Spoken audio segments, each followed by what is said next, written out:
breaking news coming in. This is another excerpt from the same interview, viewers, because Trump has said something very interesting. He has basically credited China and said that China got Iran to negotiate. So it's very interesting. Trump crediting China for these talks. Trump basically saying China got Iran to negotiate. Beijing's role in ceasefire, that's something which Trump has highlighted. And also, very interesting, again, one would least expect it.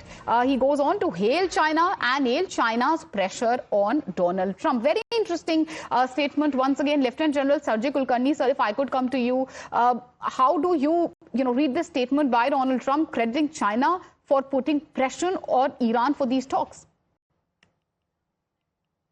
Three things come immediately. First, of course, the 26th of April, the congressional clearance, which may or may not have come. In any case, the war had to stop on the 26th of April, because Trump hadn't taken that clearance. So these 2 weeks give them adequate opportunity. Secondly, when you look at it, the Strait of Hormuz, the Strait of Hormuz is, the importance of it is that it would remain open.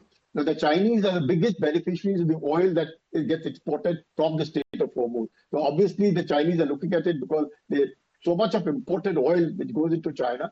That be so, and plus the Chinese had signed a $400 billion deal with Iran for the export of oil. So that would probably be seen as something that the Chinese will also be quite happy that the oil would now start coming into China. That's the second thing. The third thing that one looks at the whole this thing is that obviously the honorable exit which was required to be given to all of them.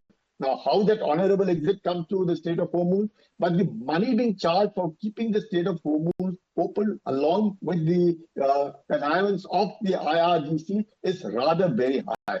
Firstly. Secondly, because once the nationalization of Suez Canal had taken place, even till date, the Egyptians do not earn anything more than $8 to $10 billion a year. And that too, of late, it had been earning nothing more than $4 billion a year.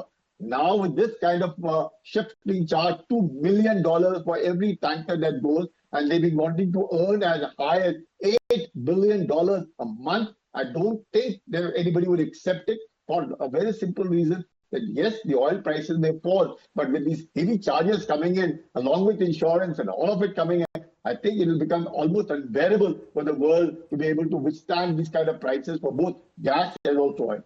Obviously, the charges are being made by the Iranians with the view to compensate for the kind of destruction that has been caused of Iran, and the reparations that they asked for $500 billion to get on the track.